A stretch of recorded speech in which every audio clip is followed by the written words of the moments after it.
मैं बताऊं?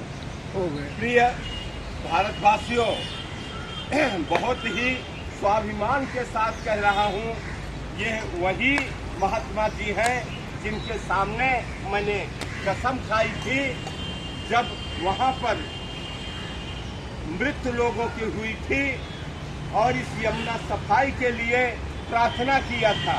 आज वही घाट है, वही महात्मा है जिनके सामने कहते हुए मुझे स्वाभिमान हो रहा है, यदि अबोधता के द्वारा यमुना जी की प्रार्थना की जाए तो 101% आपकी प्रार्थना स्वीकार हो जाती है। यही घाट है जहां मैंने कुंभ मेला के बाद आया हुआ था और गंदगी को देखा था और मुझे कोसों अंदर जाना पड़ा था। आज देखिए जैसे वेलकम कर रही हो यमुना जी, वही जगह है आज जहां से मैंने स्पीच दिया था। यमुना माता वहां अपना चरण छुलाने के लिए वहां तक आ गई है। एक कदम भक्ति में चलो, 10 कदम चल के आती है और आज आप लोग देख रहे हो। उस समय मैंने बताया था कि यमुना की सफाई के लिए सरकार की लड़ाई, सरकार से लड़ाई हमारी चलती रहेगी और हमारे प्रार्थना को तीसरे दिन ही माननीय प्रधानमंत्री मोदी जी ने अपने द्वारा स्पीच में कहा यमुना की सफाई मैं बहुत जल्द शुरू करने वाला हूं, क्योंकि मेरी अबोधता की पुकार थी, कोई नेता की पुकार नहीं थी, आश्वासन नहीं था, हृदय की पुकार थी और वो सुनी गई। इसलिए मैं सभी से आह्वान करता हूँ, यदि भक्ति में आना है, ईश्वर के पास जाना है तो 10 कदम चल के शक्ति आएगी, लेकिन अबोधता होनी चाहिए, चालाकी होनी चाहिए, उसके पीछे कोई आपका मकसद नहीं होना चाहिए। आज मैं वेलकम करने आया हूँ, धन्यवाद देने आया हूँ।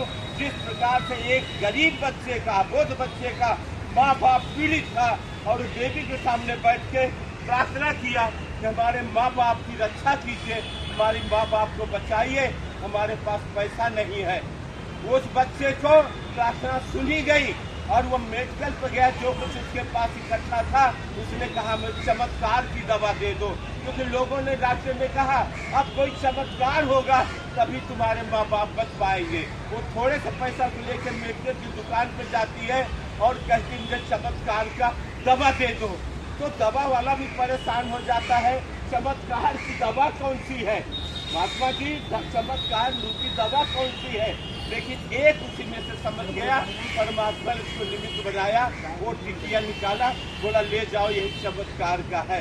और उसने जब टिकिया खिलाया माँ बाप को, माँ बाप में इम्प्रूवमेंट हो गया। डॉक्टर ने कहा देखो चमत्कार हो गया। आज वही व्यक्ति, वही अबोध बालक भगवान के सामने खड़ा होके प्रार्थना कर रहा था। माँ बाप ने कहा बेटा अब तो हम सब ठीक हो गए हैं, क्यों रो रहे हो? उसने कहा अब मैं धन्यवाद दे रहा हूँ क्योंकि इन्होंने चमत्कार दवा बताया और हमारे माँ बाप ठीक हो गए। आज मैं चमत्कार को नमस्कार करने आया हूँ, प्रणाम करने आया हूँ, यमुना माता का चरण छूने आया हूँ, जिन्होंने हमारी आवाज को, हमारी अबोधता आवाज को सुना और प्रधानमंत्री माननीय मोदी जी को निमित्त बना के तीसरे दिन अनाउंस करा दिया यमुना जी की सफाई होगी। और आज सफाई हो करके यमुना जी लहलहा रही है, सारे और समुद्रों के पानी अपने अंदर समाहित कर रही है और एक संदेश दे रही है कि मैं भारतवर्ष की नदियां हूँ, पवित्र नदियां हूँ, गंगा माता की बहन हूँ और मैं अपना प्रभाव दिखाती रहूंगा। ये समझने का हम आपका केवल फर्क होना चाहिए, आपके अंदर भक्ति में अबोधता होना चाहिए। ये हृदय का विषय है, दिमाग का विषय नहीं है।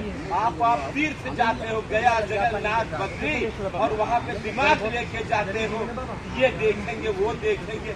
अरे तुम देखने नहीं गए हो, हृदय को अपना समाहित करने देवियों में गए हो। काश वो भावना हमारे भारतवासियों में जग जाता। विश्व गुरु बनने में देर नहीं है। हमारे प्रधानमंत्री अब बहुत जल्दी ये अनाउंस करने वाले हैं।